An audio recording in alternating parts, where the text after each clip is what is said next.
ficou para discutir é mudança climática e biodiversidade, como é que isso funcionou desde o começo e não sei se a gente deu conta do recado dessa apresentação justamente para isso, para ver o que tem falha, o que está precisando reforçar, né?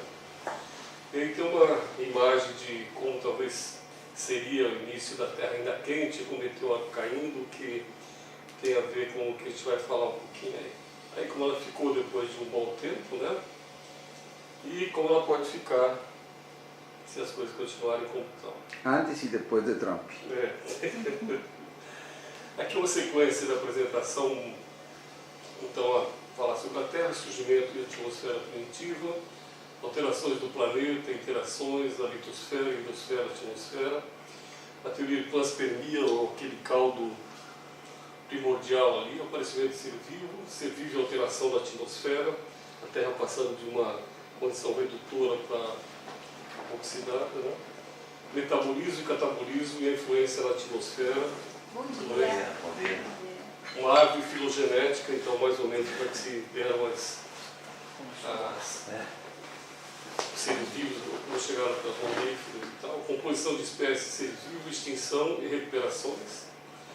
Esse aí eu não avancei muito, seria talvez pegar ao longo do tempo as grandes perdas de biodiversidade, eu não avancei muito nisso, esse seja um ponto aí para pensar. Antropoceno e novas extinções e diferentes cosmologias para enfrentar essas mudanças aí, que acho que vai ser recorrente em todas as nossas falas, né? Bom, só para essa teoria da panspermia, que ela vai e volta desde lá da Grécia, ela já se falava nisso, né? Então a vida toda na nossa galáxia aí, no nosso sistema solar, pelo menos teria uma mesma origem, e essas primeiras moléculas caíram aqui. Tem uma outra teoria também, que esse caldo primordial foi formado, tem até experimentos mostrando isso, mas parece que as moléculas que existiam não seriam suficientes para formar essa matéria orgânica, o ATP, né, no começo, e alguns carboidratos e aminoácidos. Dizem que o experimento não foi bem feito, então a panspermia parece que ainda fica um pouco mais. Inclusive o aporte de água na Terra também tem algumas pessoas que dizem que vem nesse sentido. Mas isso coloca esse problema de origem da vida para outro patamar, para estudar em outro planeta ou em outros planetas a origem da vida. Sim, E isso é insolúvel, né? Sim. Se não foi aqui, então lá como foi, né? Exatamente. Você só está jogando para trás o problema. Pode ser que a gente veio depois, né? E seria difícil nas moléculas que vêm do espaço, né? Que o ATP se conservasse, né? O pessoal aí fala alguma coisa de que é encontrado dentro desses asteroides que caem, dentro do miolo dele, algumas moléculas que seriam o que poderia estar presente aqui, que poderia ter originado a vida. Então se encontra. Será que o ATP, que é uma molécula bastante complexa... talvez não o ATP, mas pelo menos os aminoácidos, né? Algumas proteínas, talvez, né? Mas nos asteroides se encontra alguma coisa que poderia dar origem a moléculas mais complexas, né? Então lá, começa na Grécia, em 1879 ela volta a ser discutida, né? A Arrhenius também volta nisso aí, então ela é recorrente. E mais recentemente, em 79, foi dito de novo por outros autores, né? Então, diversos trabalhos ainda continuam tentando confirmar essa teoria, é uma teoria ainda, né? E destacam vários autores aí, que verificaram que aminoácidos dentro dos meteoros, dos povões, ou seja, dentro dos asteroides aí, né? Poderiam ser trazidos à Terra e terem se tornado componentes dos oceanos primitivos, após a liberação de dentro desses asteroides. Eles se chocavam com a água e liberavam aminoácidos no processo de hidrólise. Mas essa teoria pode ser que toda a galáxia, na verdade, tem essa mesma origem com essas moléculas aí. O certo é que esses primeiros seres vivos, na verdade, eram heterótrofos, né? Então já tinham uma matéria orgânica ali pronta, de alguma forma, alguma molécula orgânica, nesse caldo primordial que se fala. Como ele apareceu, aí são outros 500, mas o que mais se tem hoje é que eles eram heterótrofos e anaeróbicos, porque a condição de atmosfera ácida e sem oxigênio. Né? O que significa a palavra procarionte? Procarionte é que não tem, seria como as bactérias, por exemplo, são mais primitivos, não tem um núcleo Não tem definido. núcleo. É.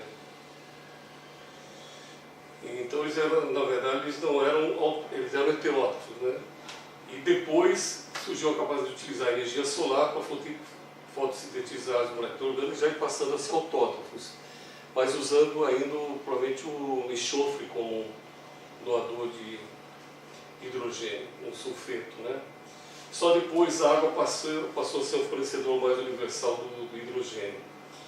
E com essa nova fotossíntese, então utilizando a energia solar agora, começou a ser liberado oxigênio na atmosfera. Até que esse oxigênio subiu bastante, até chegar ao limite hoje de 21%, né? E ela ficou, a atmosfera ficou de redutora, passou a ser oxidante, e começou a morrerem aqueles seres que eram fermentadores, porque eles não conseguem sobreviver em condições de oxigenação, né?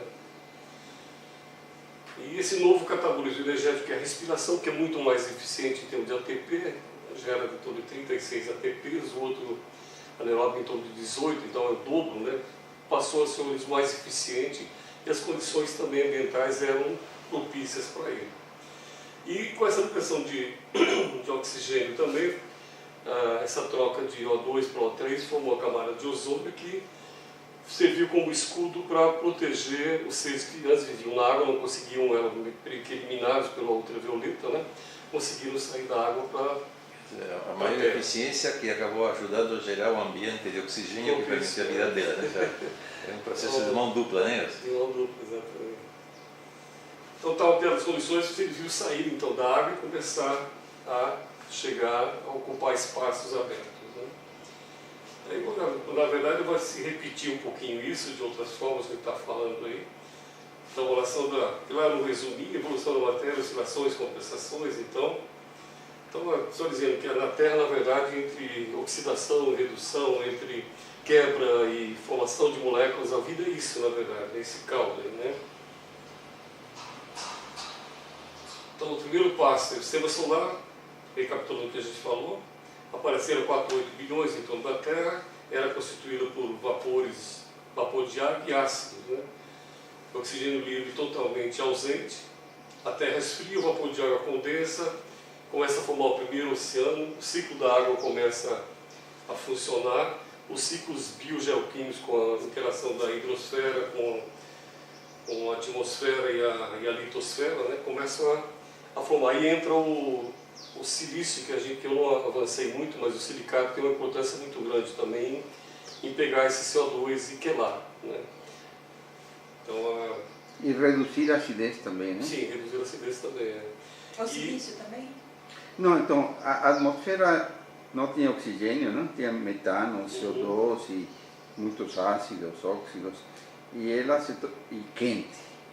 E ela se tornou neutra, temperatura amena e oxidante. Então, nesses processos, né?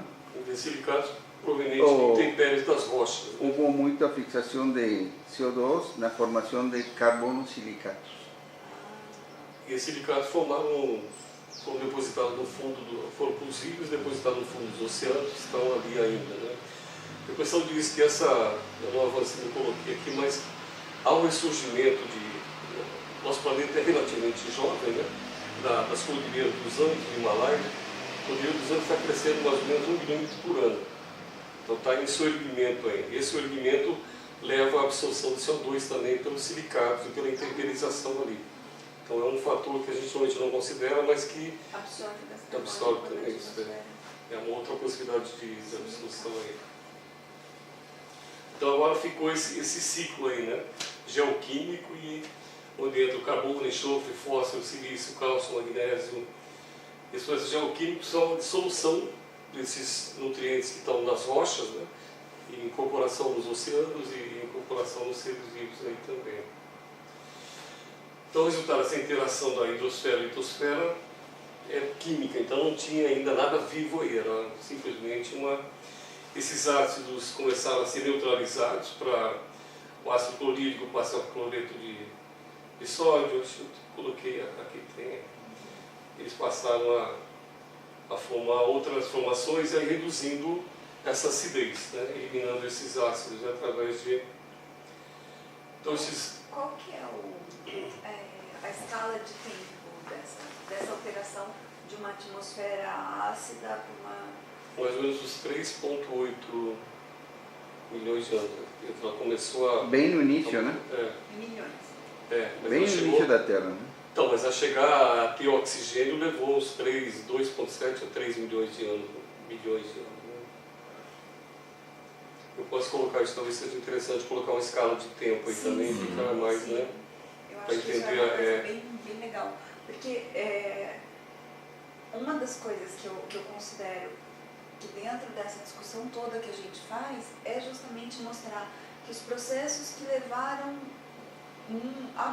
sabe, uma escala de tempo assim para muito além da presença humana na Terra.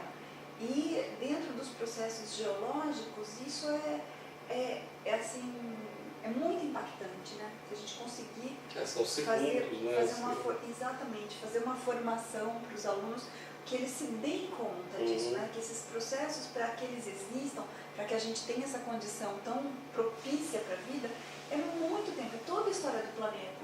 Talvez embaixo de cada slide colocar uma tirazinha e deixando anotado qual é aquela escala de tempo. Ele vai crescendo até chegar... Isso seria uma comunicação, acho que muito poderosa, para entender que depois... Carl Sagan, ele tem o calendário. Tem o calendário cósmico. Então, mas aquele calendário ele diz que nós estamos vendo no último segundo. 31 de dezembro, nos últimos segundos. Nós somos insignificantes. Nos últimos... E é engraçado como as crianças conseguem entender isso. Eu tenho vídeo aí. Eu tenho também. Isso é muito bacana mesmo, porque eu apresentei os vídeos do Cosmos para os meninos quando eles eram ainda pequenos, né? Eu falei, eles não vão entender isso, não é possível, né? Porque vai mudando as escalas também. Conforme os fenômenos que você vai observando, a escala muda. Então ele pega alguma coisa aqui dentro do calendário cósmico, né? Então estou falando lá de bilhões de anos. Aí de repente tem um fenômeno que está aqui. Então ele pega esse aqui, que é, sei lá, agora uma escala de milhões, e aumenta para falar de alguma coisa que está dentro daquilo. Eu falei, não, ele não vai entender. Entendem. Não, mas a linguagem é bem simples. É porque ele pega um ano e... E quando ele faz né? a evolução até das bactérias e tal, e até chegar no homem, sei lá, em 10 segundos, sei lá, ele faz eu acho bem interessante, porque é aquela coisa de bilhões de anos que levou para essa evolução e hoje... E o risco de destruir isso numa escala de tempo muito pequena. Isso que eu acho que assim... Ele foi mandado embora da universidade dele porque ele publicava pouco. Como? Jura? Acho que ele viajava muito e publicava pouco. Quem?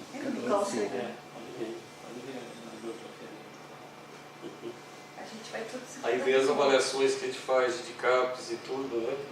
Como são... A discussão da congregação hoje vai passar por isso. Pode citar o Carl Sagan. Não, mas assim, dá duas. Vou olhar o negócio do Carl Sagan. Dois professores. Mas hoje a avaliação é em números, né? Deveria ser um pouquinho mais criteriosa.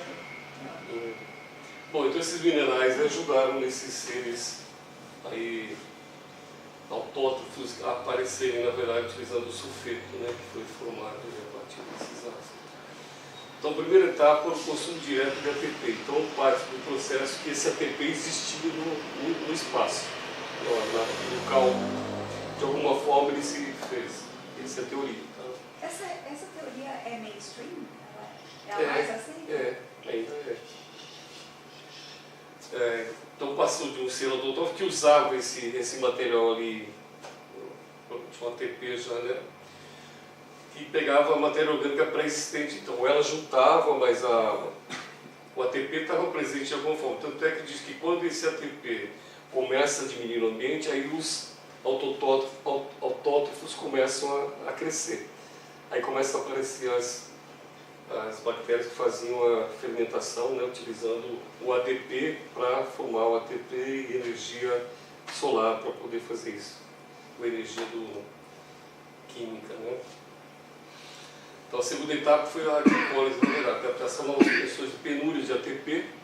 Então esse ATP diminuiu a quantidade pelo consumo, né? Então foi a primeira crise de energia, segundo se fala, no mundo. Então ele começou a ter organismos que conseguiam sintetizar a partir de ADP ou ATP, passaram a predominar no espaço, né? Então é possível que vários sistemas, claro, a natureza não tem um rumo só, não, tem várias vias metabólicas, aquela que se adequa mais àquele espaço, naquele tempo que vai perdurar, na verdade, né? Então aí tem essa fermentação. Como? Essa fermentação. Isso, na ausência de oxigênio, né? Então, mais ou menos 33 bilhões de anos, as primeiras bactérias apareceram. Então, aí está, talvez colocar a escalinha lá atrás, né? Mas onde apareceram primeiro bactérias fotossintéticas já, mas ainda de uma molécula de matéria orgânica simples, consome gás carbônico e já começando a liberar oxigênio, diferentemente das fermentadoras. Aliás, ainda eram fermentadoras, né? E aí começou a liberar oxigênio na atmosfera, através de energia solar, e já devia ter alguma organela que conseguisse captar essa energia solar para poder utilizar, né? Então, as reações de oxidação pelo oxigênio produzido pela fotossíntese. Aí tem as várias etapas, várias formas de chegar lá. Então, ácido carbônico, então a via do metano, do amoníaco, do hidrogênio, mas segundo o que se diz, essa seria a mais usual, né? Ainda hoje existem bactérias que usam essa via metabólica em encontrar. Essas são possibilidades que se consideram ou se considera que aconteciam todas elas? Apareciam todas elas. Todas elas. Só que provavelmente, pelo que eu li, a do sulfeto é o mais. Me parece que ainda hoje tem emissões de gás sulfeto no fundo do oceano, né? Sim. E se formam unos chaminés. E em torno dessas chaminés, para aproveitar a energia desse sulfeto, crescem bactérias anaeróbicas que trabalham com essa energia. Que tem essa via metabólica.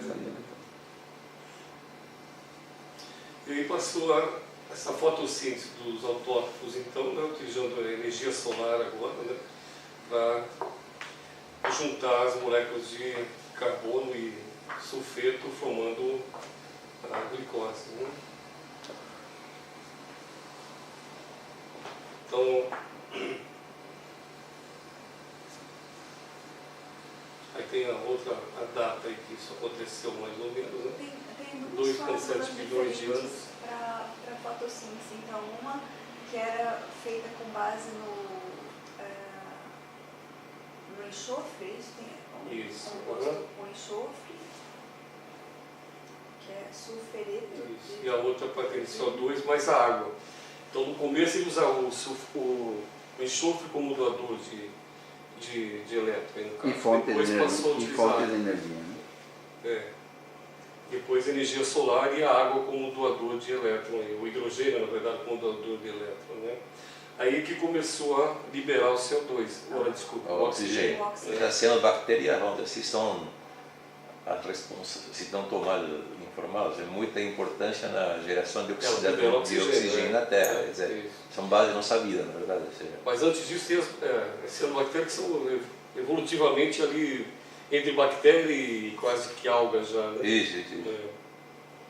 Então nessa fase começou já a liberação de oxigênio lentamente, né? E o ambiente foi mudando também lentamente do ambiente redutor para o ambiente oxidado. E aí as formas de vida também foram se adequando a essa nova situação. Zé Maria, Oi. você sabe que eu não me lembrava dessa parte das duas fotossíntese. Devo ter estudado isso, né? Mas não me lembrava. Talvez não tenha feito sentido também naquela época, né? O que ressalta mais para a gente é sempre a fotossíntese mesmo, como a gente já conhece, né? Agora, ali está dizendo que os dois processos coexistem ainda, né? Você falou. Sim, só que o outro é em condições mais anaeróbicas, que ele é forte, né? com o sulfeto. E a gente sabe qual que é a importância relativa de um e outro na produção? Seguramente essa segunda é muito mais eficiente, com a água é mais eficiente. Tanto é que a outra só em condições especiais, que antes era o ambiente que existia, então ela era importante. À medida que começou a liberar oxigênio, ela passou a ficar em pequenos locais, onde tem pouca oxigenação. Né? Então ela ainda existem no fundo dos oceanos, isso, onde tem condições anaeróbicas. Não só no fundo de oxigênio, em qualquer lugar que tenha uma condição de anaerobiose e tenha esses reagentes. E sulfeto e calor. Em brejos, coisas assim, também acontece. E em caldeiras também. Em caldeiras corroídas também.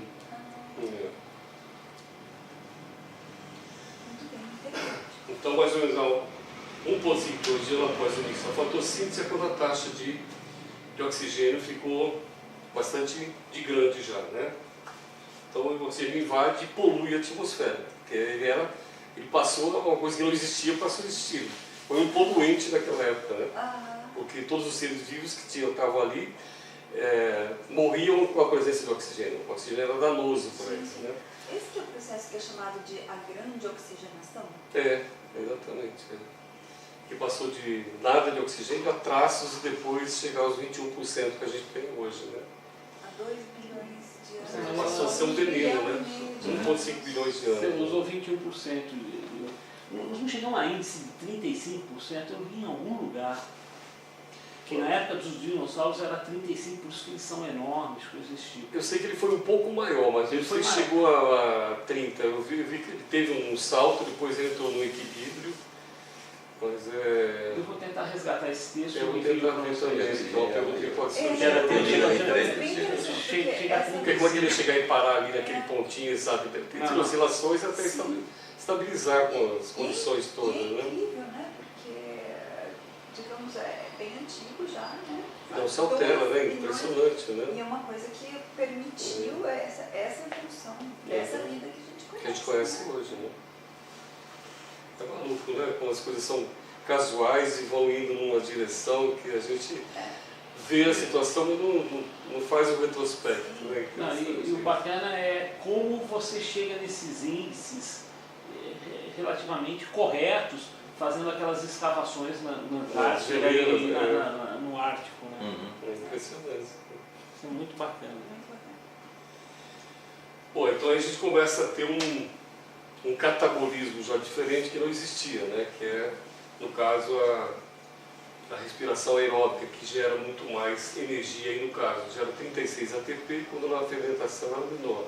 Isso também dá um gás para os organismos ficarem mais, terem mais competitividade no espaço, né? O gás, o oxigênio na veia, né?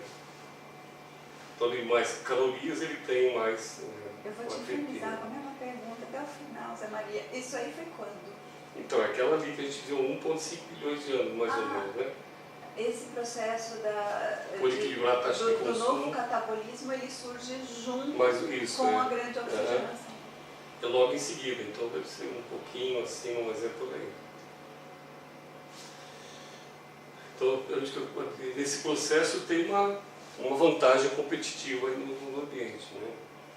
E a vida fora d'água também começa a poder aparecer pela camada de ozônio, que a gente já tinha falado, né?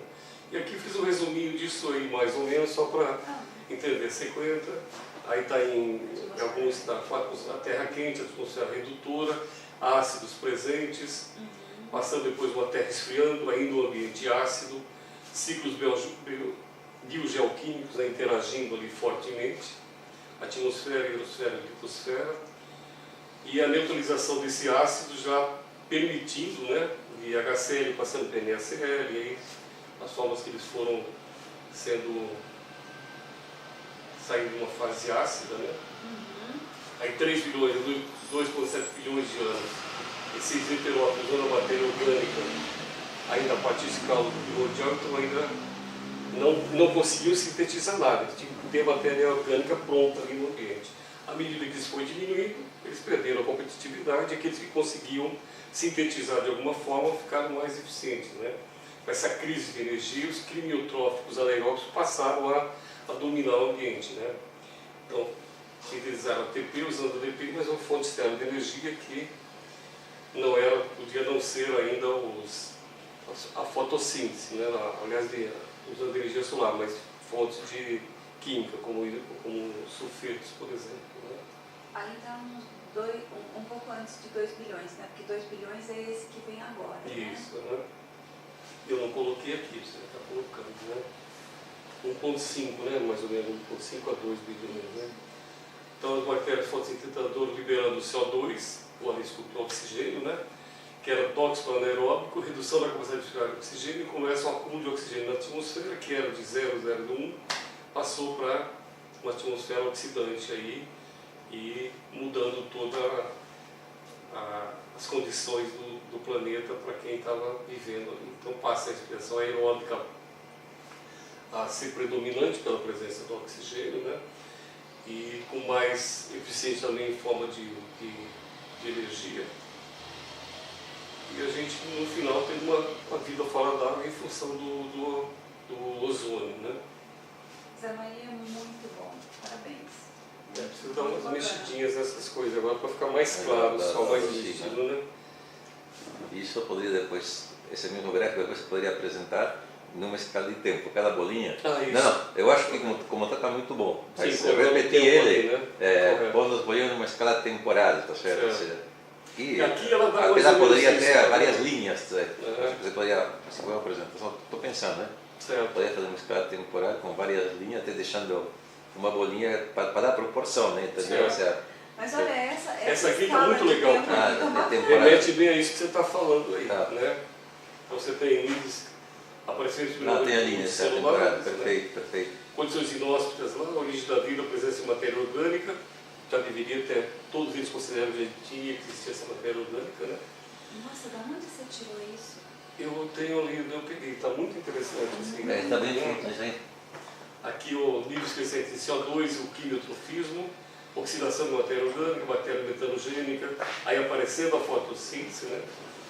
Níveis de enxofre grande ali, que apareciam os quimiotróficos, a limitação do enxofre pela fixação de alguma forma levou a... Ali você tem o que? A clorofila? E aqui aqui começa, a mitocôndria? Aqui começa aqui você fala as organelas? As organelas. Aqui são as organelas e aqui já os organismos, aqui uma bactéria, né? E aqui já um protozoário, né? Olha, a gente pode dizer então que a organela, qual que é a organela da clorofila? A primeira ali, né? Essa daqui, que apareceu com o fototropismo. Isso, em 2 bilhões e meio. 2,5 bilhões de anos mais ou menos, né? E a mitocôndria? A mitocôndria que dizem que era um organismo que depois foi incorporado com a célula, essa teoria de que se fala muito, né? Na verdade ela não era, foi incorporada pela célula. E faz sentido, né? Porque a gente olhando assim, é como se ela fosse um serzinho ali, né? Agora, só refletindo, né? Porque esse processo continua, a gente não sabe para onde que vai, sim. não é verdade? Sim. Mas a gente pensa que todo o processo da anaerobiose, certo? Foi que levou ao processo da aerobiose, foi criando as condições. Não tem nenhuma teoria que diga para onde que esse processo agora da aerobiose vai levar nos próximos bilhões de anos. Ninguém pensou isso? Não, mas não, tá certo, dizendo, se saturar pode ser não, se a gente começa a saturar, tá certo? Ou seja, onde que iremos, tá? Mas a acidificação dos oceanos começa a... Isso, e aumento da temperatura, né? Isso. Que inviabiliza muito as espécies. Quando a gente fala de antropoceno, e às vezes os geólogos ficam muito nervosos com isso, né? Porque olha, o que o ser humano pode fazer é uma cosquinha no planeta, né? Não uma transformação dessa escala. Só que os processos biogeoquímicos estão fazendo transformações que alteram essa química mesmo do planeta, né? Tudo aqui que eu peguei de biogeoquímica, eles negam que agora esteja ocorrendo de fato uma alteração, igual nessa linha que você falou, que eles negam mesmo. Eles negam. Que não existe nada. Fala que é um pico, mas que não é representativo, vão todos por aí. Eles admitem até um ponto, depois eles param, né? Que realmente tem do crescimento, mas que isso vai ser um pico e depois vai a tendência de neutralizar de novo. É que daí você teria que ter uma capacidade de resiliência dos oceanos. Mas o aumento da temperatura mas que não tem, né? destrói essa capacidade de resiliência nos seres vivos. Né? Exato. Eu peguei um artigo, eu não consegui incorporar, que eu não consegui localizar ele depois, comecei a juntar um monte de coisa, que fala que na superfície dos oceanos tem uma camada boiando ali de matéria orgânica que serve também para absorver esse CO2, na verdade, fica ali em cima. E tem essa troca, né, atmosfera e hidrosfera. Isso, mas mesmo assim, uma camadinha que fica muito tênue em cima da água, não é a profundidade, não é incorporar esse material lá embaixo. Seria como CO2 dissolvido, né? Mas uma camada muito tênue, né? Uma películazinha, que isso tem diminuído também, eles têm analisado e tem diminuído. Então isso também é um fator que leva a aumento do CO2 na superfície. Né? Então isso aqui é só em relação, na verdade, aos seres, primeiro seres multicelulares, até aqui era unicelular. Aqui já começa a formar os seres com mais células. Né? Quase meio bilhão de anos. E é legal ali que ele mostra a aerobiose, está vendo, em cor-de-rosa, e depois quando já estava na fase de aerobiose. Né? Então, a partir de 2,5 milhões de anos, começa, na verdade, uma transição entre aerobiose. os dois catabolismos. E esse outro aqui que eu achei legal, bom, esse aqui eu preciso trabalhar um pouco melhor aqui, não ficou legal, mas mostra mais ou menos também. Aqui o tempo, a escala de tempo, a evolução biológica como foi aumentando, né? E aqui um ambiente anóxico, que não tinha oxigênio, né? Pouco oxigênio, até chegar aqui com bastante oxigênio. Mas aqui você tem o que é nessa escala? Então nessa escala tem as formas de vida, na verdade. As formas de vida. Mas então, o que está escrito? Bactérias anaeróbicas aqui, bactérias fotossintéticas, bactérias aeróbicas, cianobactérias, que você falou, algas e algas microscópicas, né? E até invertebrados lá em cima. Mas essas linhas que estão escritas assim... Isso eu não consegui ler direito, né? Só de baixo eu consegui ler, as outras estão meio... Eu preciso dar uma olhada no texto, mas o texto estava ruim também, não consegui ler no texto também, aumentava e desaparecia.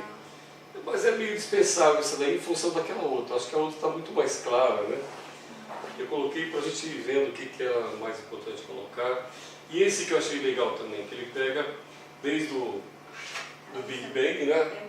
Uma supernova, origem do sistema solar, e aqui ele vai colocando também sem oxigênio livre, o aumento de oxigênio livre, na escala de tempo também, né? Até chegar no antropoceno. Uma explicação disso aí também a gente podia pedir para os nossos amigos geólogos para falar um pouquinho dessa escala, tempo aí, e a vida junto. Né? Bem bacana, porque eles podem falar um pouquinho também das palavrinhas, né, da origem aí, dos termos que são utilizados. Só com esse slide aqui dá para viajar um monte de coisa, né? Dá para falar do que a gente falou até agora e é um resumo, na verdade, até onde chegou. Né? E a especiação, então, até onde foi, aqui tem milhões de anos também, dá para a gente discutir etapas aí, mas aí mais em função. E a vida começou há 4 milhões e o homem há 200 mil anos, né? Então essa escala aí também a gente colocar tem estúpidos. E foi por aí que ele foi. Eu achei que não eram estúpidos ainda, né? Foram estúpidos mais recentemente, né? É uma escala de tempo, né? É uma evolução da estupidez, né? Tem alguns que continuam do mesmo jeito, ou seja... Tem os representantes aqui agora. Nós continua. Bom, essa aqui é... A variabilidade. A variabilidade hoje temos 9 bilhões de espécies hoje, 6,5 bilhões são terrestres, 2,5 marinhas, né? E muitas espécies não foram identificadas, a maioria delas não foram identificadas, então vão desaparecer antes que a gente tome conhecimento delas, na verdade, né? Isso aqui, na verdade, são estimativas, porque não contaram, não tem ideia, né?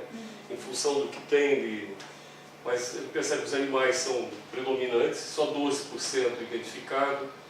Aqui são só os eucariotos, os procariotos não estão aí, quer dizer, aqueles que não têm o núcleo, bactérias e tal, não estão, as cianobactérias não estão nessa lista aí, tá? Zé Maria, tem uma resposta simples para uma pergunta aparentemente simples, mas bem complicada, que é: como é que a gente sabe desses números? Então, no artigo tem, eu não vou saber te responder agora, mas eles fazem esse artigo que chegou foi em 2015, que chegou nesses números, eles fazem como é que foi feito o cálculo. Então pega a biodiversidade de um local e vê mais ou menos quanto, mais ou menos aquele negócio de bola de neve, né?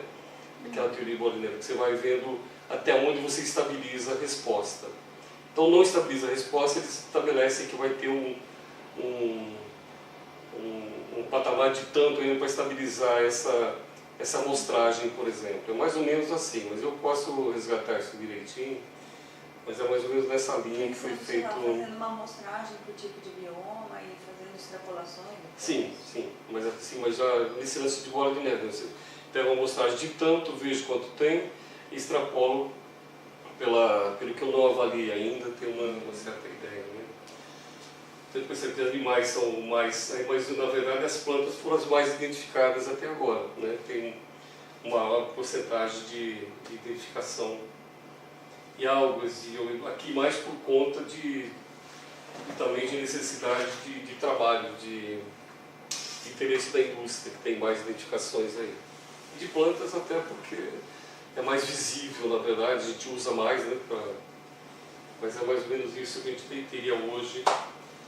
E aqui só um gráfico, na verdade, que você tem de animais, olha, é muito mais, né? Só para visualizar quanto de animal é que tem de espécies, pelo menos, estimada até hoje, né? É maior do que... E invertebrado muito maior, né? Insetos é o que domina, na verdade, né? Aí você tem os monelos, que são as bactérias, as algas azuis, lá, os protistas, que são os protozoários, né? Fungos, as plantas e os 5 reinos aí, na verdade, né? Que na verdade pode ser muito mais, né? E aqui nós temos essa tênue camada da biosfera suportando tudo isso, né? Então lá dentro nós temos um coração que de vez em quando joga enxofre para fora, CO2 para fora, tudo isso também tem que ser considerado nessa absorção aí, nessa trama que ainda está acontecendo, né? E também materiais sólidos, né? Isso, né? Que são jogados, incorporados, né? Aqui é só para mostrar o quanto que a gente tem, na verdade, quanto que chega de energia do 100% que chega na Terra, só 0,023 é absorvido pela fotossíntese, que é na verdade energia primária, né? A gente não consegue, a única energia que aporta, que é incorporada ao sistema, é 0,023, é muito pouco do total. Então todo o resto é refletido e tal, e vai embora. E aqui a nossa composição do ar hoje. Então nós temos nitrogênio 78, oxigênio 21, o dióxido de carbono é 0,3, é impressionante, né? Metano 0,05 a 0,02. Isso se mantém, é isso que a gente estava comentando, como é que isso se mantém nessa confusão toda, né? Que se mantinha, né? Na verdade hoje nós estamos... Mas é muito tênue isso, você vê? É muito pouco, na verdade, se pegar 100% do volume de gases de efeito estufa, o metano é o maior, é o que tem mais aí, né? Aliás, tem o dióxido de carbono, o metano em segundo, né? E outros gases aí. É que comparado em unidade de... Como é que chama uma unidade? Poder de provocar o efeito estufa, né? Ele é algo do tipo 18, 20 vezes a mais do que o gás carbônico. Zé Maria, a gente tem a informação de há quanto tempo a atmosfera é desse jeito? Lá vou eu com as perguntas. Então, é mais ou menos aquela fase ali, que a atmosfera em termos de gases é mais ou menos aquela fase de 2 bilhões. Já se estima mais ou menos essa Por composição.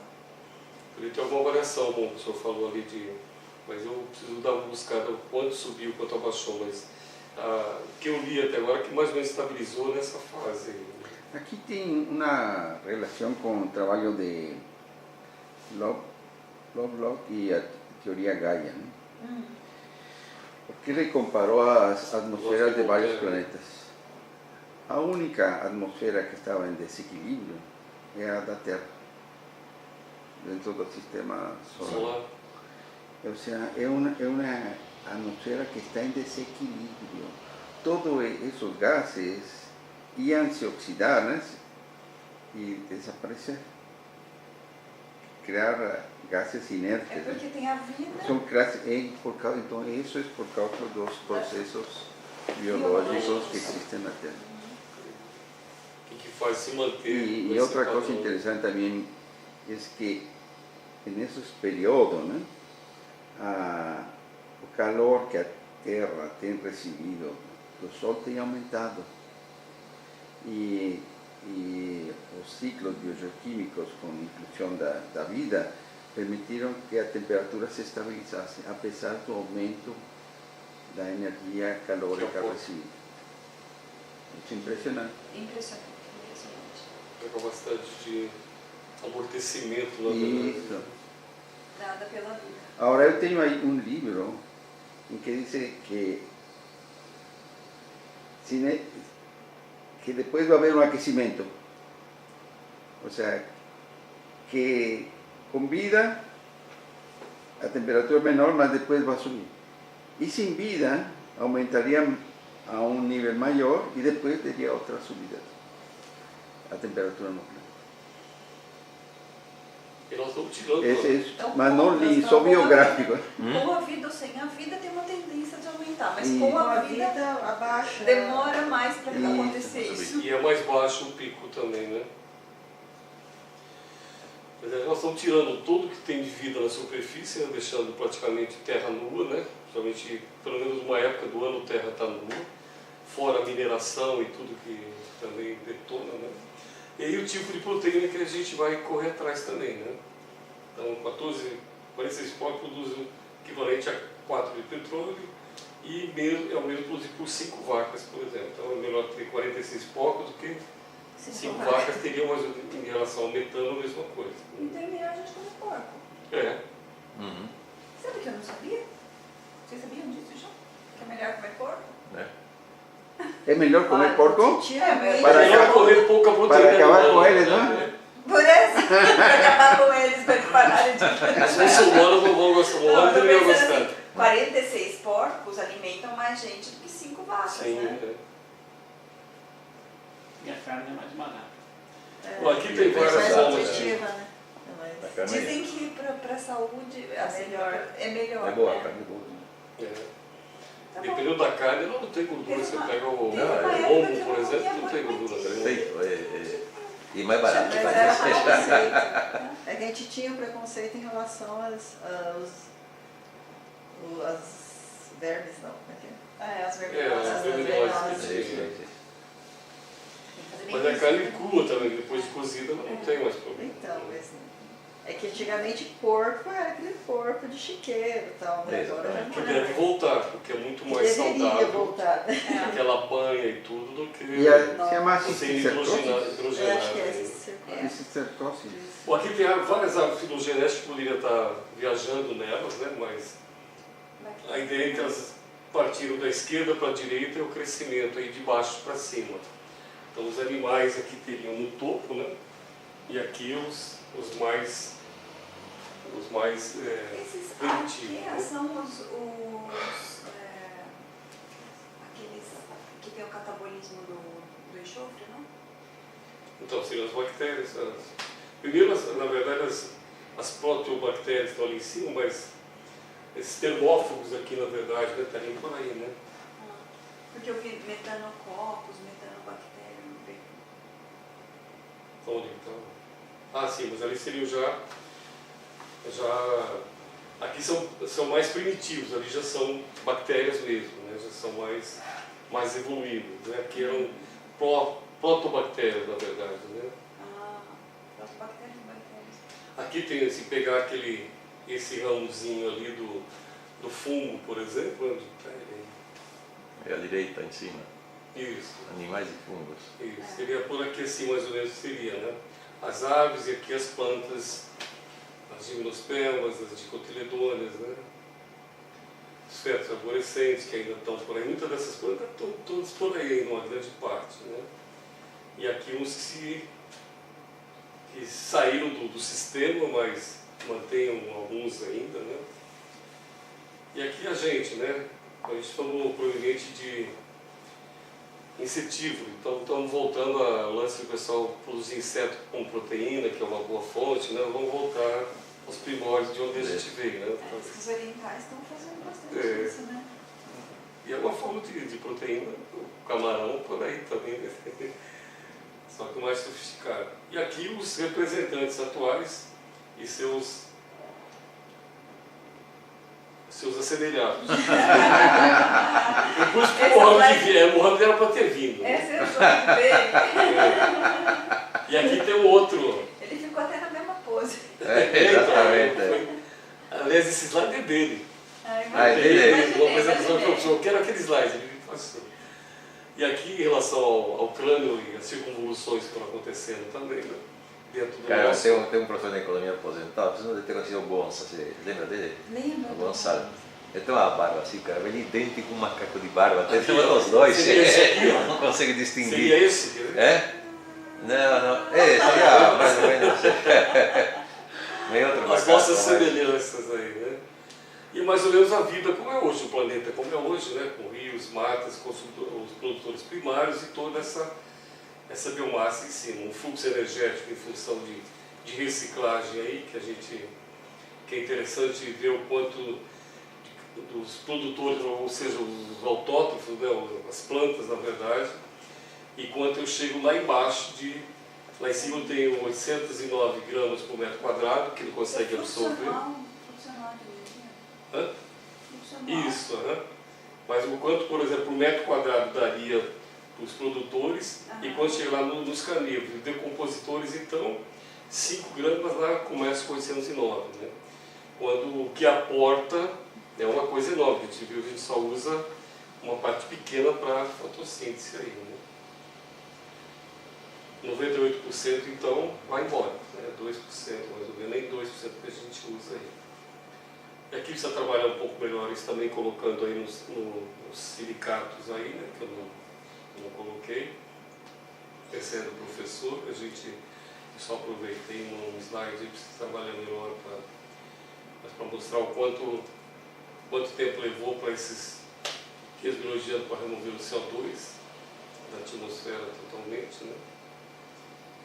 E que o carbono é devolvido na atmosfera em 200 anos, ele falou 100 anos, 200, tá, mais ou menos por aí. Concentrado nos últimos, desde a década de 50, né? Que foi fortemente, né? A maior concentração. Então essa reversão da composição é um período muito curto aí, né, de tempo. E aqui uma tendência em direção em relação aos ventos predominantes aí, aos ciclos de El Niño e La Niña, uma tendência que é observada ainda, isso aí foi o trabalho que eu peguei, tendência de umidade e de tornar mais árido alguns pontos, né? Então a tendência dessas áreas de baixo ficarem mais úmidas ainda, com mais chuva, mais precipitação, né? Aquelas áreas que são áridas ficarem mais áridas ainda, né? Isso por causa da direção dos ventos. Isso, e os ciclos de El Niño e La Niña que acabam influenciando essa direção de vento. E aí a dimensão planetária desses distúrbios que estão acontecendo, né? Então você tem a atividade humana agindo sobre os componentes abióticos e componentes bióticos aí, alterando então a produção do ar, a produção da água, o clima de modo geral, poluição do solo, que acaba afetando plantas também, que a gente já tem impacto sobre ela com destruição de hábitat, retirada de matas, né? Mudança em produção agrícola em cima, é o que fica louco, né? Aquela visão. Eu uma pergunta, o pessoal o geólogo não considera que o ser humano está falando nenhum impacto no planeta? Como que eles enxergam isso? Então, eu estou dizendo. Não é todo mundo. Tem os geólogos que estão, digamos, de acordo com essa... Porque essa discussão toda do antropoceno, ela foi levada para uma instância que é uma instância de estratigrafia, né? É uma sociedade que trabalha com aqueles testemunhos das mudanças. Eles usam um negócio que chamam Golden Spikes, que é os pinos de ouro lá para colocar dentro de uma camada assim, estratigráfica, né? Corta a Terra e vai vendo ali o que acontece, quais são os testemunhos que se tem das diferentes eras geológicas, né? Isso. E daí tem uma discussão nessa sociedade de onde é que está esse testemunho de que nós estamos numa nova época geológica. Então eu acho que do ponto de vista dessa... tem um conjunto de conhecimentos científicos que regem essa área aí, né? Então, eu diria que esse conceito do antropoceno, talvez ele seja transepistêmico, né? Ele não pertence a essa área, não são eles que são capazes de dizer começou aqui, é preciso outros a partir dos testemunhos deles não dão diferença nenhuma. Porque daí, porque eles não o que vai ser então? É a quantidade de gás carbônico aprisionada em camadas, não sei o que lá? Isso é um testemunho. Ah, não é isso. É a radiação nuclear que é encontrada também, porque o ser humano começou a fazer isso? Ah, pode ser isso. É a presença de artefatos, né? Bom, mas daí você não consegue determinar exatamente onde que estaria o tal do Golden Spike. Para dizer, olha, realmente a partir daqui a gente tem.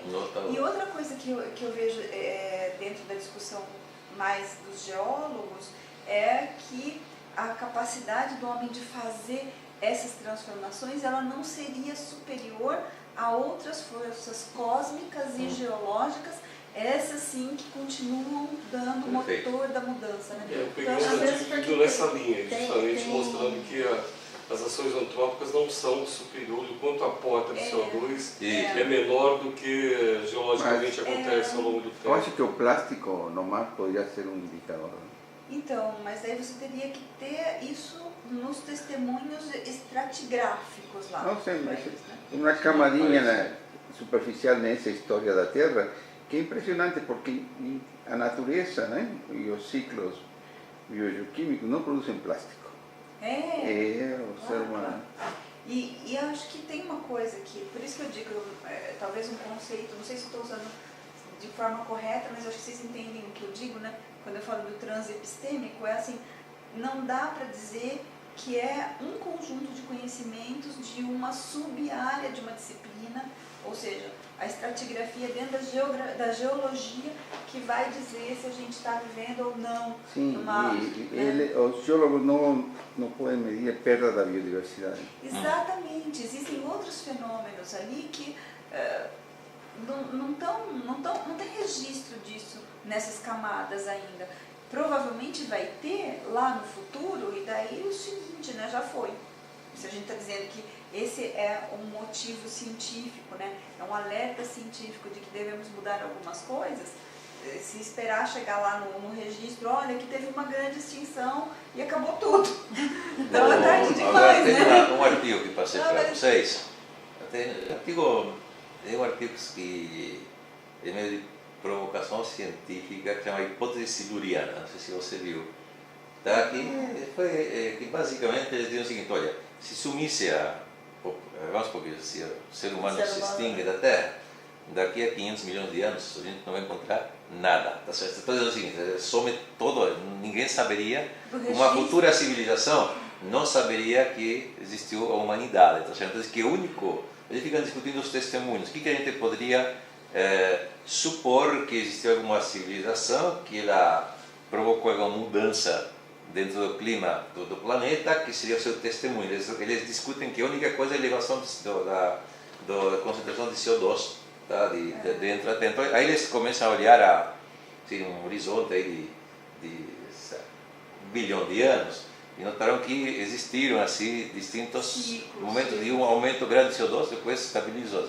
Isso poderia ser indicativo de alguma civilização que mexeu no clima, e porque ela mexeu, ela foi destruída, tá certo? Ou seja, então é um artigo interessante, certo? É legal colocar naquele... O senhor disponibilizou ontem vários textos para a gente no nosso site. Mas são textos recentes dos e-mails intercambiados. Isso, esse eu mandei por e-mail para você. Agora, se você manda de novo, pode... Tá certo, eles dizem o seguinte, isso aqui, o autor disse, aqui é uma provocação, para encher o saco, eles dizem, tá certo? Mas mais para... Isso que a Rosana está falando, nesse artigo que eu encaminhei ontem, que é é meio contra, é um artigo do pessoal geólogo que trabalha com geoquímica e tal, ele vai nessa linha de... Ali dá para a gente entender o argumento deles em relação ao CO2 e as outras formas de liberação de CO2 que eles acham que não seria o suficiente para estar... É bom colocar esses artigos também para fazer o debate, né? Então, tem que mas colocar... nessa linha do que você falou, Bacic, tem uma série, estava passando aí num desses canais científicos, que a série chamava O Mundo Sem Ninguém. Então ele tira as pessoas da Terra, não interessa porque elas desapareceram, e eles dizem o seguinte, que os vestígios da civilização não demorariam milhões de anos. 200 anos seria difícil uma civilização que surgisse aqui perceber que nós existimos. O tempo é 200 anos. E é impressionante isso. É muito pouco tempo para desaparecer tudo. Ou seja, se houver um rápido colapso, não, pode haver um recomeço. Eu não sei se vocês lembram do jornal de segunda-feira. Não sei. Tem uma praia no Rio de Janeiro chamada Praia da Macumba. Você leu? É impressionante. Eles gastaram 15 milhões de reais para fazer uma contenção. Essa contenção simplesmente desapareceu agora. Jogaram 15 milhões no lixo. Quer dizer, Praia da Macumba? Também por que eles foram mexer? A praia provavelmente vai desaparecer e todos os prédios, aqui que o Bacic falou, não consegue entender porque o pessoal continua investindo em comprar na praia. Coisas na praia. É a história de Veneza também, né? Sim, condenada, né? Eu, sobre a página, né? O Miguel pediu uma página. Então eu coloquei a notícia que você queria que fosse divulgada, né? De um encontro em Minas Gerais. Não, eu vi aí na coincidência na internet, eu vi que tinha isso. Você viu isso aí que te passei, né? Que tem dois artigos. Sim. E só colocar, aí vi que não estava na página do... E aí, mas tem também dois comunicados da Rosana interessantes. Então, eu fiz uma busca na troca de e-mail recente e fui colocando. Isso.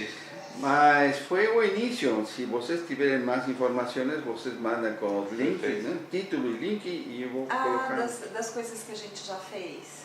Isso. Sim. Coisa que encaminhou também. Saiu o que você estava querendo falar, acho que cortei você agora. Eu já nem lembro.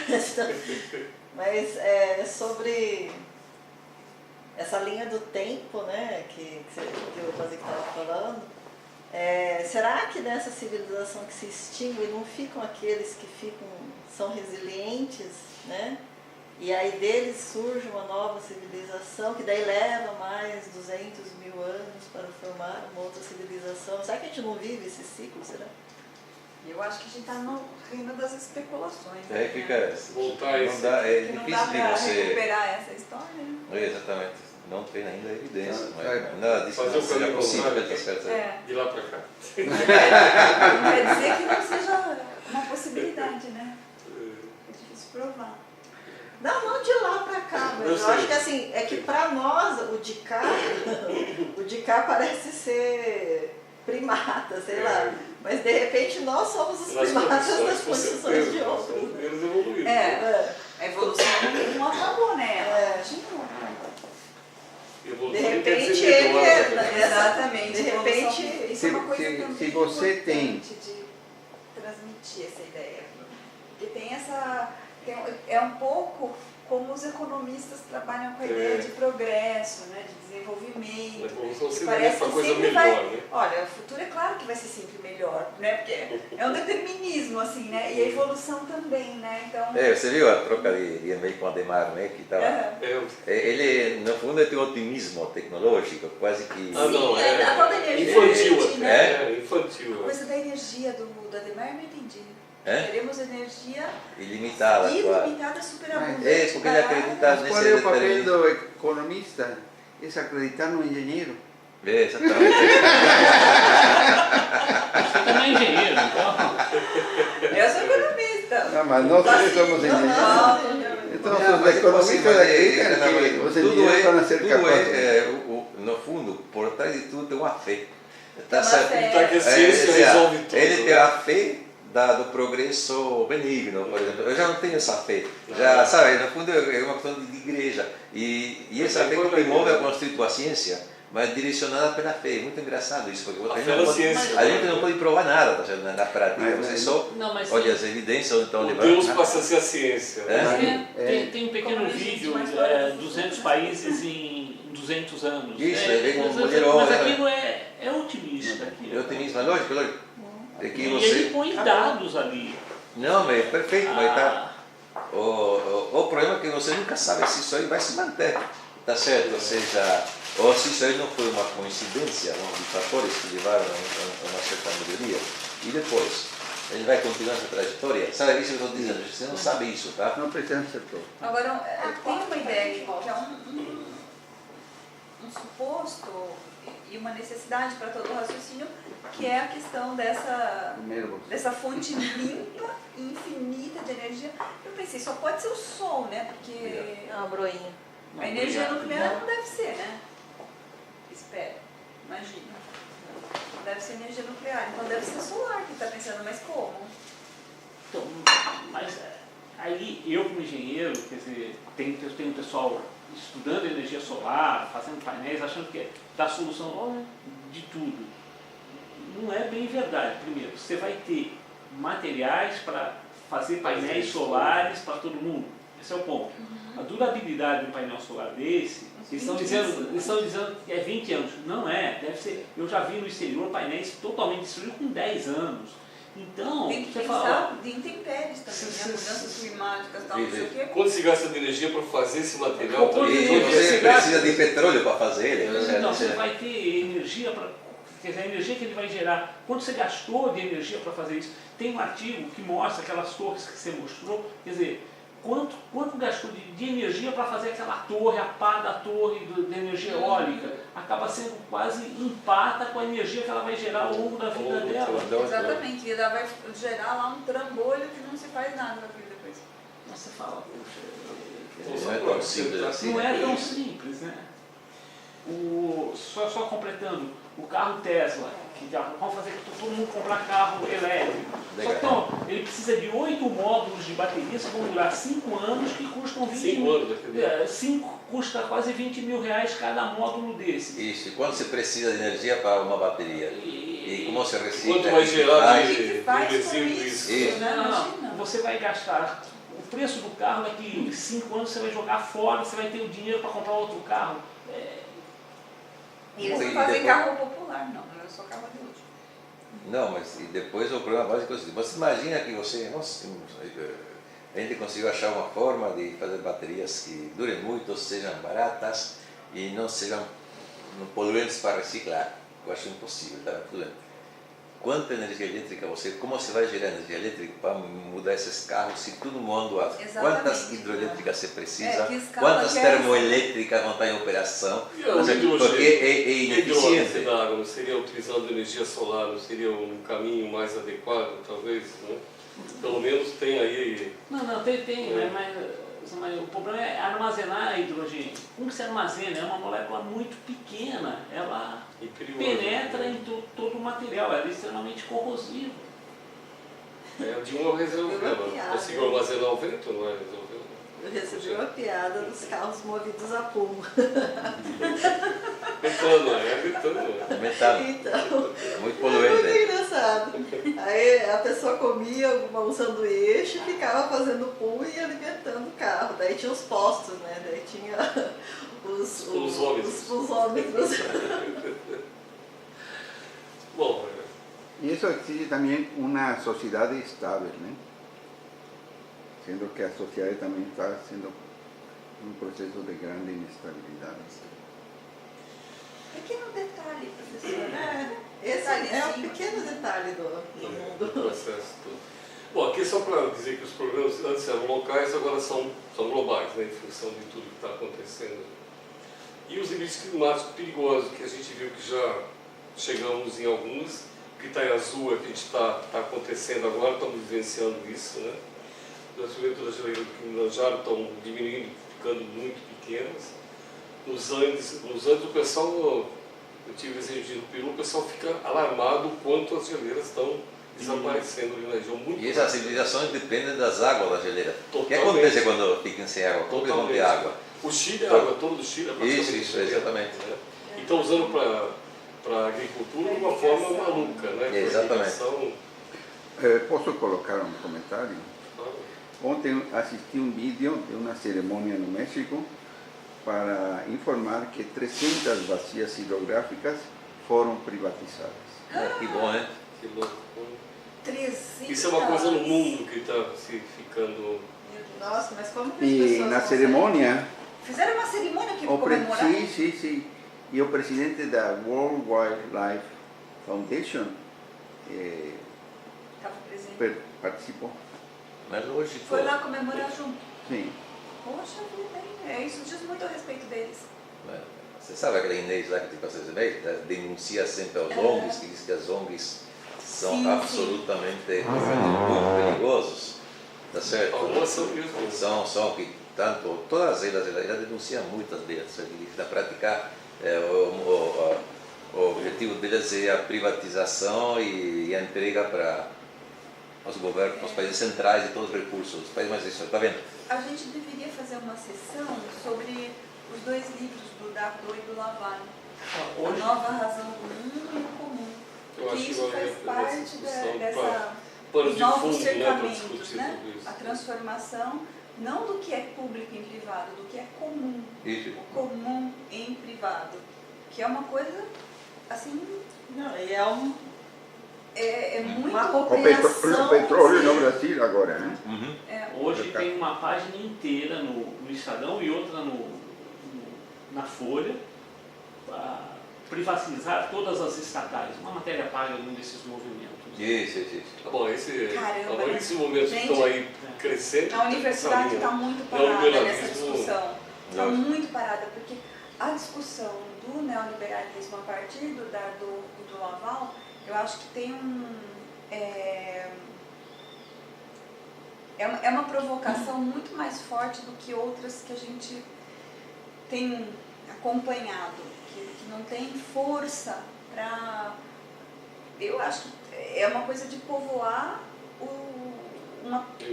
imaginário, é uma coisa de intersubjetividade, né? Que as pessoas... A tese dele é essa, né? Que o neoliberalismo ele se converteu numa coisa que é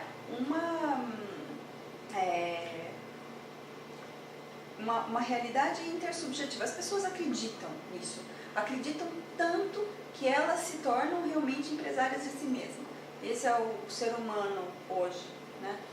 E tem uma coisa que complementa isso, é que o pessoal marxista, né, não acompanha não estuda o liberalismo, a modo de ver, não estuda o liberalismo atual. Então, nas discussões que agora são fomentadas, não conseguem contestar os desafios que os neoliberais estão colocando. A fala colocando. do Boulos foi, não sei se alguém viu a entrevista dele no Roda Viva e tal, cara, tem umas... E acho que ele peita bem essas coisas aí, viu?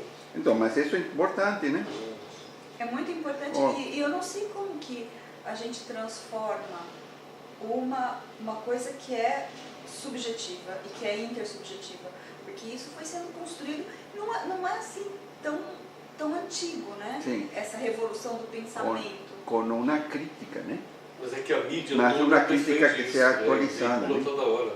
Uma que crítica considere que seja o mundo atual. atualizada, que olhe para o planeta, que olhe para a sociedade, porque pra gente... E que assim, chegue até as pessoas. Parece que Como é que ele vai chegar até as pessoas? Nossa, mas o senso comum é alheio a tudo isso. Assim.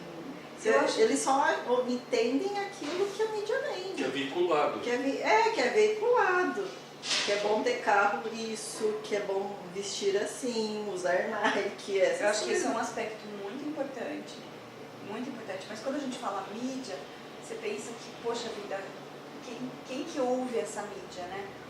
Outro dia eu estava voltando para casa e como eu estava sem o meu pendrive de música, eu liguei no rádio e daí estava futebol. Eu não estava aguentando futebol, passei para a rádio evangélica. E a rádio evangélica é o seguinte, porque a gente está falando da mídia, né? A rádio evangélica deu para defender o bispo Edir Macedo contra os ataques da mídia, porque a mídia, essa mesma mídia, né? A gente está criticando, os evangélicos estão criticando porque ela é produtora de fake news contra o bispo Edir Macedo. E daí, bom, e daí faz o quê? Leva pessoas, eles não falam eles, né? Eles levam um testemunho, estou falando a linguagem deles, né? dos fiéis, né? Mostrando como que a vida deles foi transformada, né?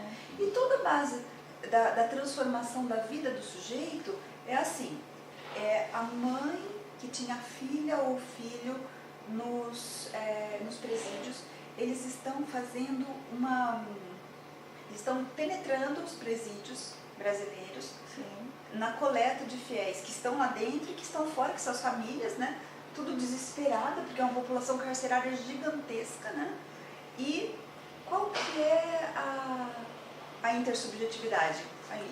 Aí o que é pior, o PCC penetrando ou a evidência? Sim, eu acho que estão pensando eu não diria que está pior essa coisa, viu? Ele também é mídia no Brasil. Então, mas porque ele é dono de uma rede. Exatamente. Entendeu? Uma rede que briga de frente com a maior rede do país, a rede aberta do país. Mas o meu ponto eles acabam fazendo a mesma coisa. Mutatis mutandis, o que eles dizem? Você precisa ser bem sucedido. Sim. Você tem os congressos dos empresários. Então a lógica deles é a lógica do indivíduo. Mas você sabe como trabalha, e Deus premia quem é escolhido por ele, então vai ter bem. Porque esse desespero, né, ele é suportado. Né? A pessoa chega lá, está sem emprego, a pessoa está lá, não tem condições de pagar médico.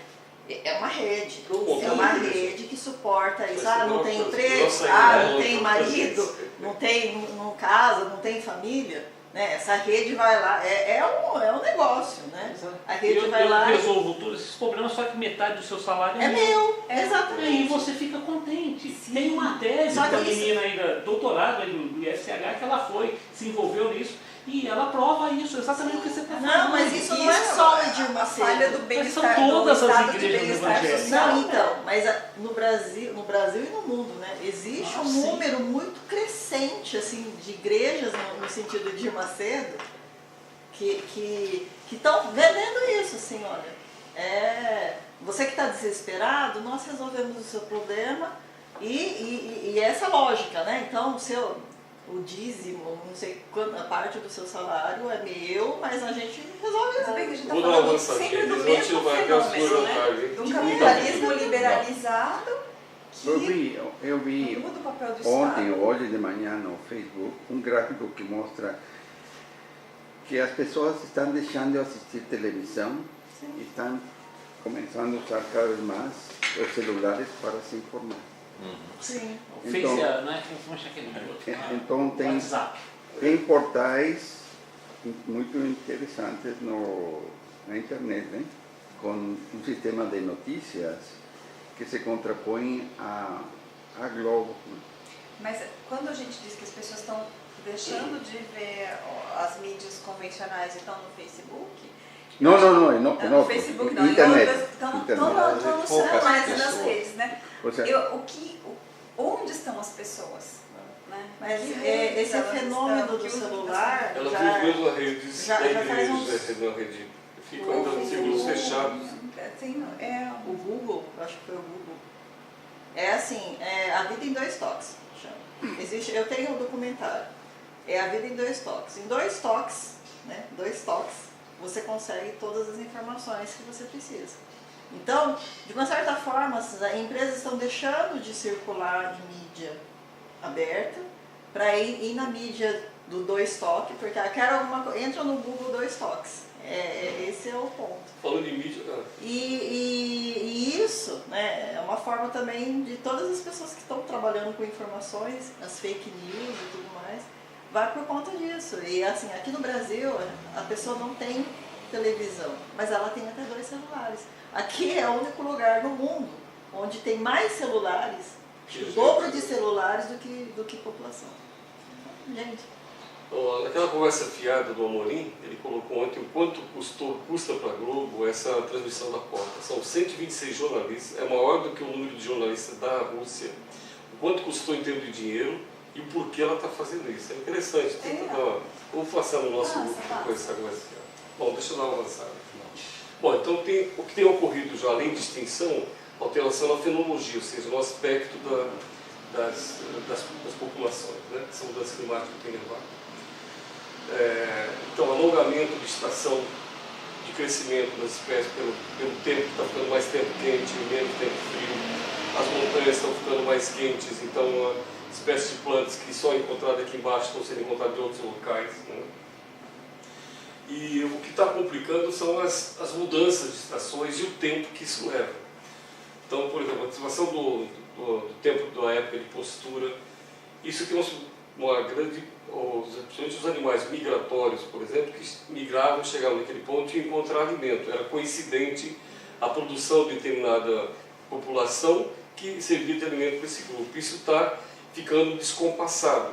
Então esse é um outro fator que leva à extensão também, pela mudança climática que está acontecendo, né? Doenças que têm aumentado pelo aumento da temperatura, doenças tropicais estão avançando em lugares que não existiam, né? Então essa sincronia entre espécies e suas fontes de alimento, que é bastante drástico, né? E o ambiente marinho parece estar sendo mais acentuado e mais rápido isso. Aí tem vários branqueamento dos corais, dos recifes, né, de corais, a distribuição do plâncton e da época que ele aparece aqui no local, alimento de baleia, por exemplo, aqueles, não sei aquele quilho, o que é? Krill.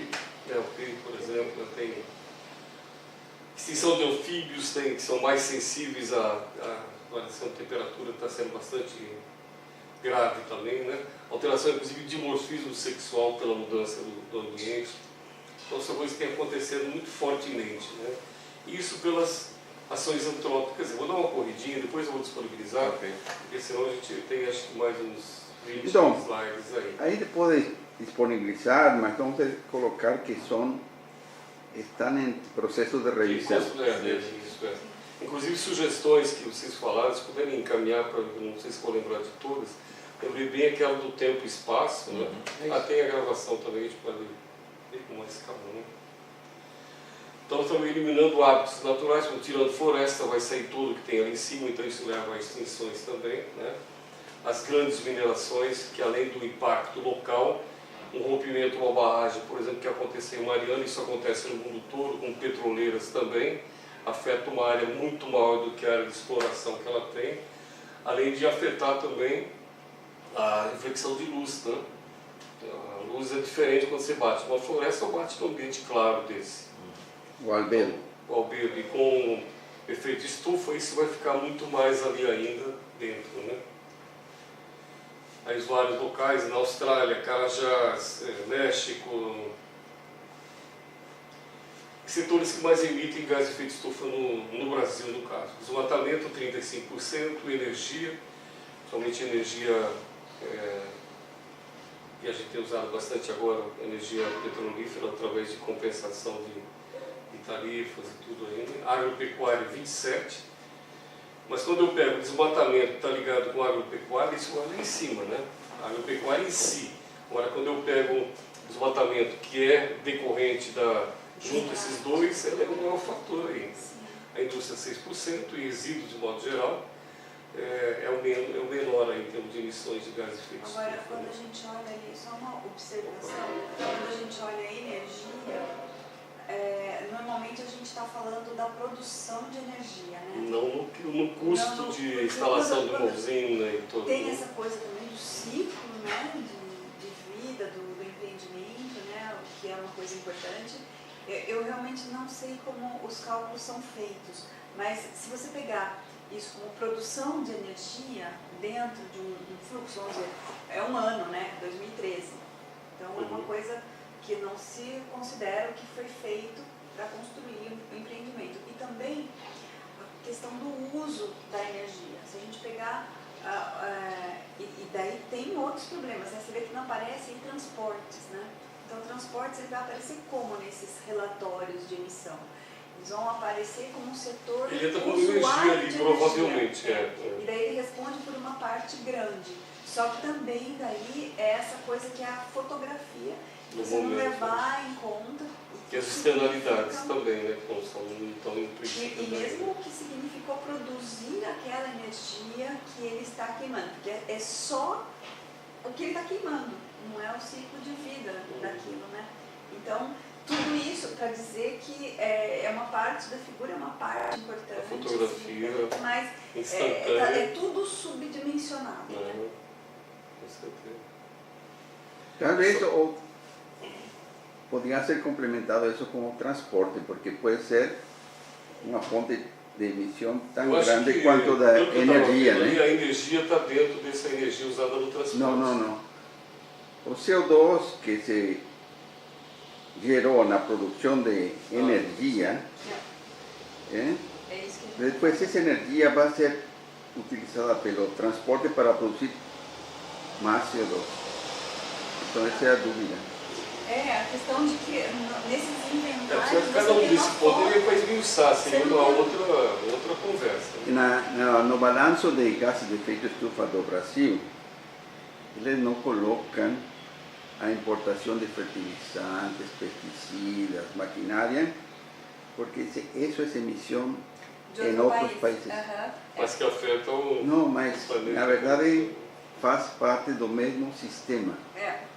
Porque lá produzem esses recursos emitidos CO2, mas são para consumo aqui, ou seja, faz parte do consumo aqui para exportar depois matérias-primas para lá de volta. Isso, Henrique, que você está falando, e essa discussão, Zé Maria, que parece assim, o dado, ele diz uma parte da história e não diz outra. E às vezes o que ele não diz é muito mais importante, né? É preciso pensar no sistema, porque se a gente pensa, olha, mudanças climáticas são um fenômeno global. Aí a gente chega nas negociações dos países e vê o que eles estão fazendo, eles estão adotando um discurso com relação às métricas que são divulgadas e aceitas, né?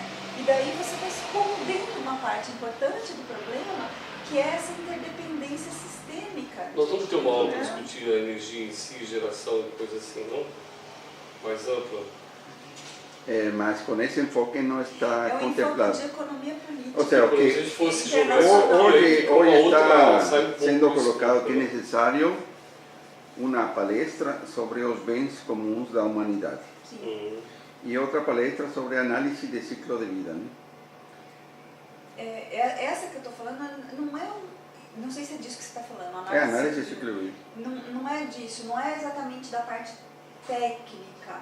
Digamos, é um olhar que eu tenho tentado adotar nas minhas orientações. Porque eu fiquei, em um determinado momento, eu fiquei perdida. Qual que é o recorte? Porque tem muitas ofertas, tipos de análise que pode ser feita, né?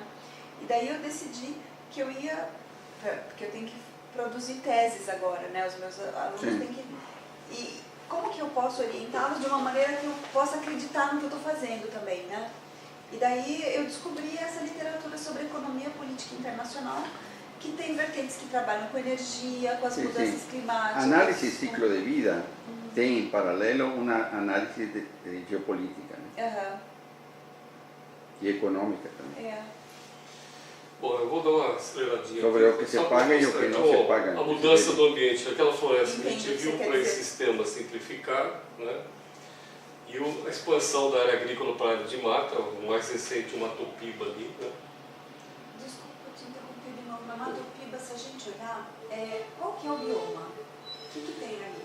Ali tem cerrado, tem savanas, principalmente o mais forte ali é cerrado. O mais forte é cerrado. Porque são regiões planas que podem ser mecanizadas facilmente. Né? Tem uma quantidade de água no subsolo grande. E tem muita chuva também. E tem Mata Atlântica também. E tem muita chuva. Tem muita chuva ainda. Mas ele definiu uma vez isso como hidroponia em grande escala. Hidroponia. Meu Deus. Bom, então a área de produção de alimento, o número de cabeças de gado que é maior do que a população humana também, no Brasil, né? Nós temos uma população de gado maior do que a gente, né? E várias formas de se produzir isso. E pensando que do que a vaca come, 63% está na forma de gases, fezes, urina e tal. Só 33% usada na respiração e formação do tecido 4%. Então é uma máquina ineficiente de produção de proteína. Muito ineficiente. E é o que a gente usa mais, né, para produção de proteína, que se faz. Né? Então, aqui só falando de ele seria o consumidor primário ali ainda, né? O curioso é que não está colocado aí o eructo. E a principal emissão de metano é o eructo na digestão.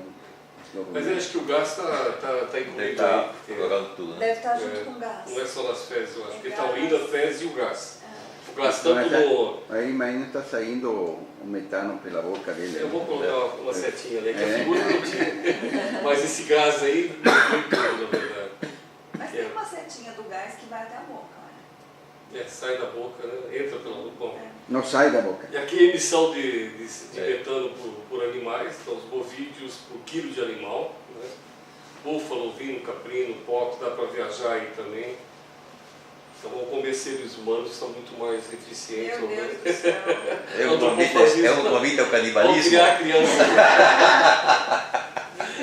Usando a economia só, seria por aí. E o Trump está indo um pouco por aí, né? O que ele está fazendo lá, crianças separando, é um nazismo, né, cara? Disfarçado, né? Pelo amor de Deus. Bom, fora condições degradantes de produção animal, e vai embora, né? Eles falam de reaproveitar áreas degradadas de pastagem, que na verdade gera muito mais CO2, muito mais metano, nitrato, pela intensividade que se usa no sistema, né? Isso eu não sabia. A recuperação de pastagem. Então, ele tem uma pastagem com baixo uso intensivo, né?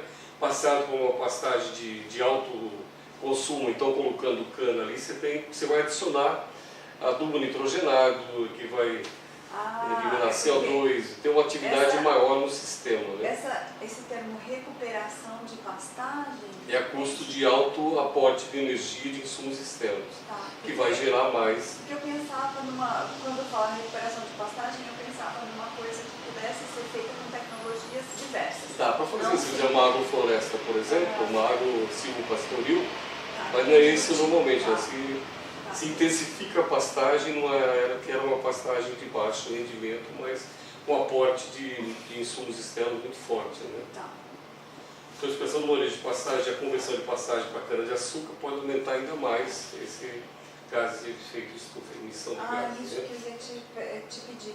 Quando possível, colocar a fonte ali. Mas aí tem tantas fontes. Que não dá para colocar isso com as fontes vai demorar 2 semanas, né? Não, mas aí... Não, mas esse é para o trabalho que a gente tem em mente fundamental, né? Tem que documentar onde está saindo, foi da cabeça, né? Sim, mas vocês perceberam que tem números grandes nos slides?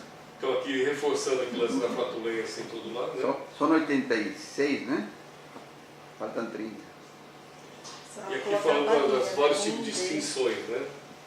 Naturais, 1 a 10 espécies por ano, extinções em massa, fim do Paleozoico, que sobrou praticamente 5% das espécies existentes na Terra, né?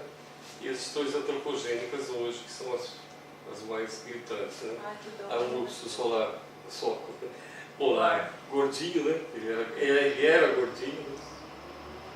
Exceção de planta, 20% das plantas do mundo estão em risco de extinção, 30% agrícolas também, erosão genética, alteração de clima, aparecimento de espécies invasoras que a gente começa a usar herbicidas seletivos, né? Construção de barragem, hidrelétrica, incêndios, desmatamento, aí são dados da FAO também. E a fauna brasileira em situação vulnerável também. Então os peixes, tem o maior número, peixes continentais, né? Em segundo, junto com invertebrados terrestres, 233, e tem os vários graus de risco. Né? Ali é o número que é absoluto? Então, em cima é. E depois o número em função daquele fatorzinho ali. Então, criticamente em perigo, extinta na natureza, que não entra aí, né?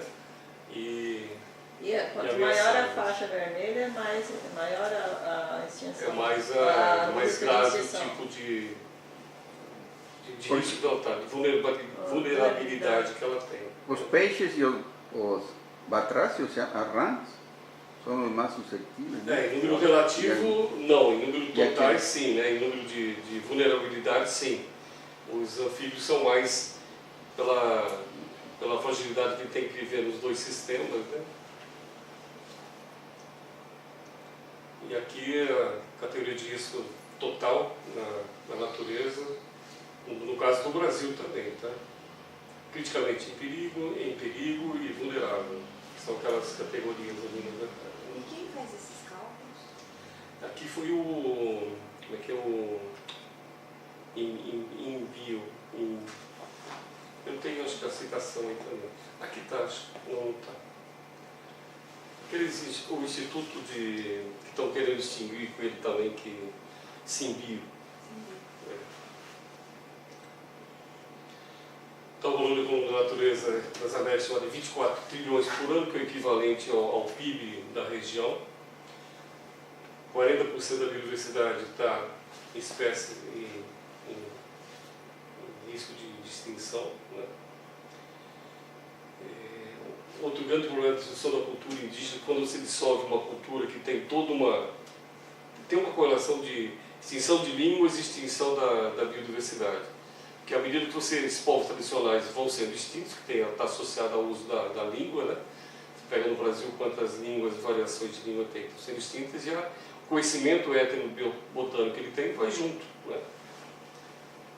Então é muito, muito crítico isso. E tem esse é só um exemplo de um bichinho, mas populações tradicionais e modernização também, uma relação complexa, né? À medida que eu vou avançando lá com a agricultura, eu vou tirando essas pessoas. O mais recente são mortes de quebradeiros de coco, vocês viram. Elas estão fazendo frente a essa entrada no Matopiba lá. As líderes, as mulheres que trabalham em quebrar coco lá estão sendo perseguidas e mortas, porque elas são uma liderança local que não tem a posse da terra, mas fazem uma barreira para fazer uma resistência. São os mais vulneráveis do momento. Né? Então, acesso à terra, aí volta a discussão de reforma agrária, de redemocratização do acesso à terra. Nós estamos no sentido contrário, nós estamos expandindo cada vez mais os latifúndios e abrindo para capital estrangeiro. Né? E aqui tem uma coisa interessante, um gráfico mostrando que o conhecimento etnobotânico diminui à medida que aumenta a renda per capita. As pessoas vão para a cidade, os campos ficam vazios, as pessoas deixam de ter aquele conhecimento e vai tendo uma perda de biodiversidade. O conhecimento etnobotânico você fica cada vez mais frágil. No fundo, com relação a perfil colapso, você está perdido, você não sabe o que fazer. Não sabe o que fazer. Exatamente. No Japão, eles não importam o arroz dele é muito caro, mas eles produzem para manter as variedades que eles têm e o conhecimento de produção, que alimento para eles, o arroz é muito sério, né? E eles mantêm isso a um custo. A gente, com esse neoliberalismo, né, isso tem que se virar, se for mais importante importar, então, mais barato, né? Já tivemos grande crise aqui. Agricultor e número de proprietários, né, e quantas variedades se mantém. Então, tem gente que mantém até 16 variedades diferentes produzindo, que é um número menor, né, de fazendas que tem esse tipo de coisa, mas ainda tem. Então essas heterovariedades estão realmente com os agricultores familiares. Sim. O agricultor que a gente está destruindo. Né? Aí o Brasil é rico em desmatamento, apropriação de terras indígenas cada vez mais, Mato Grosso, Mato Piba e vai embora. Né? Redução da biodiversidade e das populações que vão reverter também na perda da biodiversidade. Né? Áreas pequenas não podem sustentar uma onça, por exemplo, precisa de 100 hectares para ela poder, um casal de onças, sobreviver. Então, ao medida que você reduz a mata de fragmento de menor que 100 hectares, você está deixando o predador de fora. E aqui tem uma fragmentação legal mostrando a correlação da fragmentação com a extinção que conseguiram reverter, né, do mico-leão dourado, mostrando lá a fragmentação em 59, 74 e 88, quando ele foi dado como um risco extremo de extensão.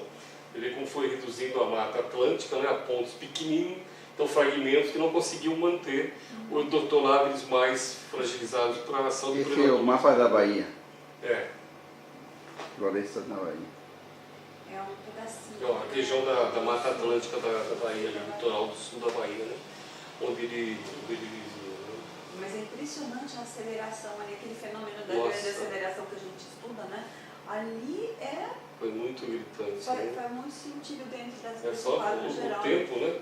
46 a 89. Mas observa que o grande salto foi de 46 a 59, né? É impressionante, como que... É a madeira de lei, né? É. era exportada, né? Coisa absurda. E aí nós pegamos ele como indicador, mas você imagina o que... E ali vai até 88, hein? O que será? Olha só quantos anos. O que tem agora lá? 30 anos. Cacau, café, eucalipto, muito eucalipto, as grandes empresas de eucalipto estão indo nessa região. Floresta plantada, eles falam. Cacau já apareceu. Eles estão fazendo cabruca agora, tem trabalhado no grupo lá, que é que eles faziam antigamente, mata com cacau, que torna ele mais resistente à doença, ou seja, é mais equilibrado o sistema e produz outros alimentos também. Será que esse mapa agora está mais verde, então? Eu acho que não, viu? Acho que nas regiões ali que tinham produção de cacau, que quando acabou, tiraram todo e ficou café em monocultivo. Qual foi o lugar que você visitou lá na Bahia para ver Justamente na região de Porto Seguro, descendo. Está aí? Está aí. Bom, em que parte estaria? Deixa eu ver, acho que está mais ou menos por aqui assim. É onde tem Mas, ou seja, talvez assentamentos nesses mapas de baixo não estão colocadas as florestas de eucalipto, né? Seriam só a mata nativa. Monocultivos de eucalipto. Bom, os monocultivos de eucalipto. A gente fala floresta, já está... Talvez nesses mapas não estão... Não, aqui é Mata Atlântica. Uma felicidade que não cabe nesse... Aí Mata Atlântica são cultivos anuais e eucalipto. Que as empresas tomaram, na verdade, aquelas terras de indígenas, né? E agora eles estão... Alguns pontos aí, o Cajaíba que fez um projeto lá para as empresas doaram não, né? Venderam para o governo parte da... Tem aquele caso da fibra, né? É da fibra, é nessa região. Fibra. A fibra fica aí, fica no Espírito Santo também, que é logo abaixo, né? Esse caso é espetacular, né? Foi ativa, muito né? sério. Que fibra? É uma empresa produtora de celulose, das maiores do mundo. Né?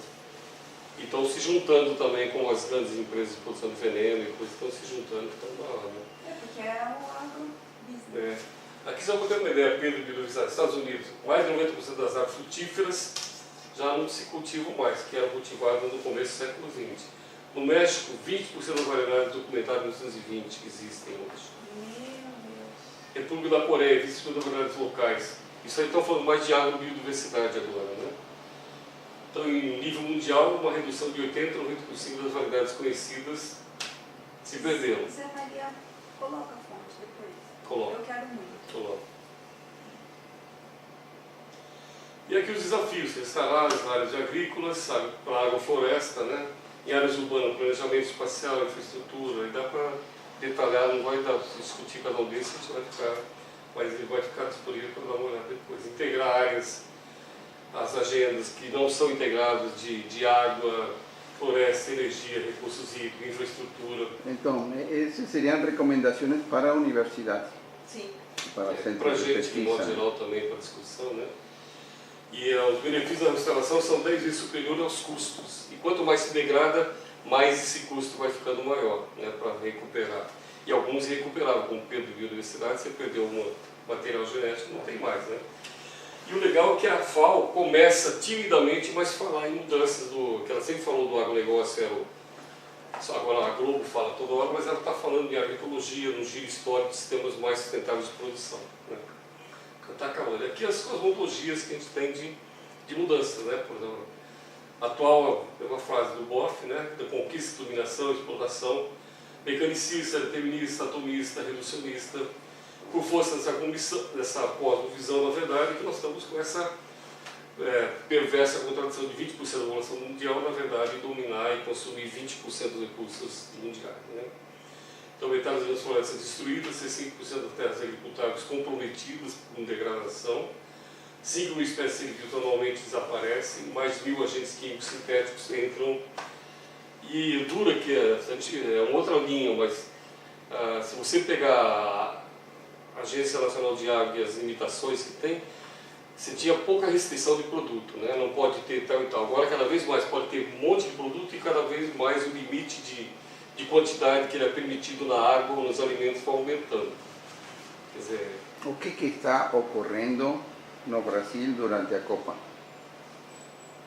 Estão discutindo as condições Estão discutindo isso, né? dos Como aumentar agrotóxicos, e facilitar o uso de facilitar E como vender o petróleo do Brasil? Para o estrangeiro, exatamente. É isso.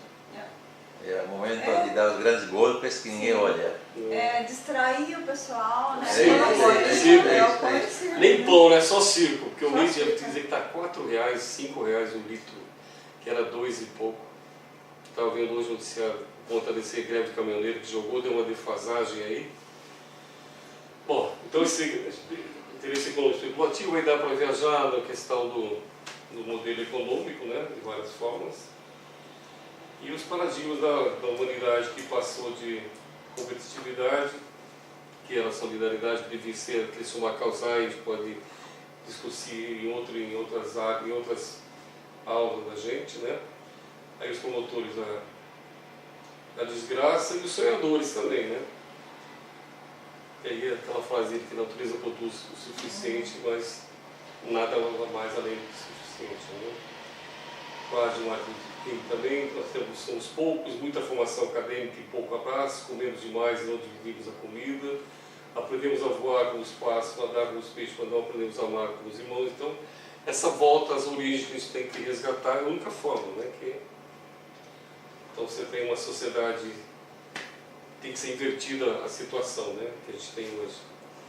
A academia tem consciência disso, mas não chega para as pessoas. A gente está tentando fazer como isso pode permear aí dentro alguns princípios para objetivos principais para a gente tentar reverter isso aí. Aí é uma proposta que pode alterar, substituir, ampliar alguma outra, né? Por que você colocou Torreone? Porque é uma forma de produção de energia que a gente é discutível. Ok, você colocou? A torre eólica. Porque ela aparece como uma forma de resolver energia, mas não é por aí. Né? Você tem que reduzir, na verdade, o consumo, uma série de coisas. E aí toda a discussão que a gente fez aí agora, né? Que na verdade para fazer uma torre dessa, quando você gasta, qual é o tempo de vida útil dela e vai embora. Isso pega em pássaro, se estiver em rota de colisão, é obrigado a fazer no meio a rima, levantamento de animais que são mortos em função da pássaro, principalmente. Né? Já existe hélice, que é bird friendly. Tem uns negócios assim. Mas, digamos assim, se resolver o problema dos pássaros, né? Mesmo assim... resolveu uma ponta que mas aí são turbinas pequenas, na verdade. A informação que falta colocar aí em anexo, em relação a turbinas, é aquele que Gilmar deu hoje. Sim. É a análise, né? Então, mas eu não sei como o foco não é de energia aqui, não dá para aprofundar, entendeu? O investimento em energia, né? Nós vamos ter que discutir isso num outro espaço, porque senão essa aula fica enorme, né? Mas colocar pelo menos um alerta, né? Sobre isso, né? Que mostre, talvez, herói de um monte de coisa, né? Tivesse os slides pudessem mostrar a cadeia que está por trás disso, né? O tempo de duração, se vocês assim, só uma quiserem, jogada. Energy Yield Rating, a taxa de rendimento energético. Eu acho que as duas coisas, professor, colocar a energia e a emergia. Principalmente colocando assim, o que está sendo colocado, digamos, por essas visões destrutivas, né, como o futuro. Bom, então a gente acha que tecnologia resolve tudo. Então vamos ver o que é painel solar, o que significa essa tecnologia, o que significa o carro elétrico, o que significa a energia eólica. Isso é uma discussão com o Romero sempre. Ou seja, isso é a solução. E aqui deixa mais dois slides só, mostrando o investimento total para esse plano B, ou seja, mudanças nas questões de objetivos sociais básicos, recuperando o planeta. Isso daria 187 bilhões, que é mais ou menos 1/8 que se gasta para armamento no mundo. É uma forma de ver as coisas de uma forma diferente. O que é mais importante no momento? Né? Não, seguramente é aquilo. Né? Militar é mais não tem dúvida. Né? Eles gastam 8 vezes mais. Não tem dúvida. Né? Quem define prioridade sabe o que é mais importante. O objetivo social básico faz uma diferença enorme, porque começa a abrir a cabeça das pessoas, né? É barato. Desde que seja aberta, não seja oferecido como... Perdi o último que você falou. Bolsa, não sei o que lá. É muito barato isso. Mas é barato significa demais. Muito, porque daí areja a cabeça das pessoas. Né? Objetivos sociais básicos é deixar. E a gente sabe de tudo isso, mas parece que se fosse importante alguém estava fazendo, né? Essa imagem para mim é muito legal. A gente fica falando como se estivesse falando uma estalta mesmo, como fala o pessoal, né? Eles falam e ninguém ouve, né? Está conversando com alguém que não tem ouvição. É bem isso. E aí nós somos um laboratório, né, sociedade, sem nenhuma discussão pelo resultado. Quem é Ulrich Beck?